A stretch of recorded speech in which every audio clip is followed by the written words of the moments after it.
La peur, là, c'est une très mauvaise conseillère. Puis la peur, là, elle fait faire des affaires qui n'ont pas de crise de bon sens.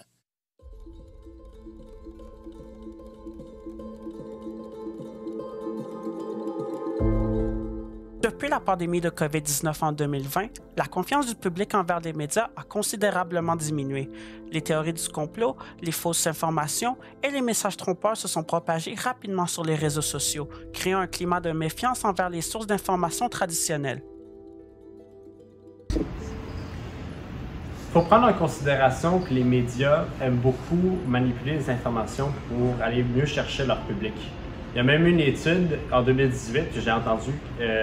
Dans le fond, les médias vont plus insérer des informations qui sont plus choquantes, qui sont plus graves, qui font mal, à la place de dire des choses positives pour mieux aller capter juste l'attention en tant que telle de leur population, ou la personne qui écoute les médias en tant que telle.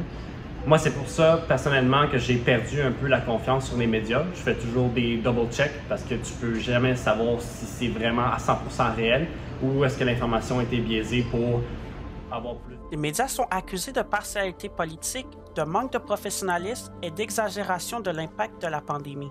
Cette baisse de confiance a des conséquences importantes sur la société parce qu'elle affecte la capacité des médias à informer et à mobiliser l'opinion publique. Le journaliste, là où les journalistes sont pas assez rigoureux dans le dévoilement de leur information. Il y a aussi le fait que les gens vont confondre aussi les journalistes et les journalistes d'opinion. Autrement dit, les columnistes, les gens qui donnent leur opinion dans le journal. Il y a une confusion avec les journalistes de terrain. Quelqu'un qui donne son opinion dans le journal n'est pas nécessairement un journaliste, mais les gens, ils vont le prendre pour un journaliste, comprends-tu?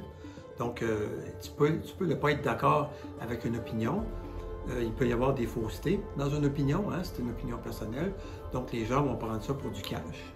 Les gens vont prendre ça comme étant un fait véridique, un fait vérifié, alors que le journaliste, lui, le journaliste ou le columniste va tout simplement écrire son opinion qui n'est pas nécessairement la vérité. Mais je pense qu'en bout de ligne, c'est la rigueur journalistique qui est la principale chose à retenir là-dedans. La rapidité de diffusion de l'information et le manque de vérification des faits ont également nuit à la confiance du public envers les médias. Plusieurs nouvelles sont banalisées. Ils mettent des évidences vraiment concrètes en avant. Je vais peut-être être plus porté à le croire qu'à les médias qui font juste dire ce qui se passe sans poser des évidences concrètes contre ces affaires qui se passent. Comme par exemple la guerre en Ukraine ou le COVID, par exemple. Devant cette vague de méfiance, les médias renforcent l'exactitude, la transparence et l'impartialité de leurs reportages. Les initiatives de vérification des faits et la transparence des sources sont encouragées. Les médias ouvrent un dialogue avec le public et prennent en compte les préoccupations légitimes pour reconquérir leur confiance. Les journalistes ici, quand ils reçoivent une nouvelle, évidemment, ils ont une version, mais dans le texte, dans le communiqué de presse ou dans la nouvelle, ils s'assurent toujours d'aller chercher la deuxième, la troisième, la quatrième version, justement pour que le texte soit vérifié et vérifiable et surtout véridique. Donc, c'est encore une fois la rigueur qui est au cœur d'un texte ou d'une nouvelle de tous les journalistes. Vraiment être à l'écoute de nos citoyens. On reçoit des courriels, on reçoit des téléphones. Des fois, pour eux, c'est des grosses nouvelles. Pour nous, c'est une petite nouvelle, mais on prend le temps de les écouter, puis peut-être que ça peut arriver ou en résulter dans quelque chose qui est terrible et qu'on peut faire une histoire avec ça. On peut raconter les faits aussi. Par contre, ce qui est important, je pense, c'est d'avoir toujours une grande ouverture envers les gens, puisque ça les touche eux, puis on écrit pour eux. Donc, si les gens ne se reconnaissent pas dans la nouvelle, ben, je pense pas que les journalistes font bien leur job. Les médias s'adaptent également à leur époque en utilisant les réseaux sociaux pour atteindre leur public plus facilement.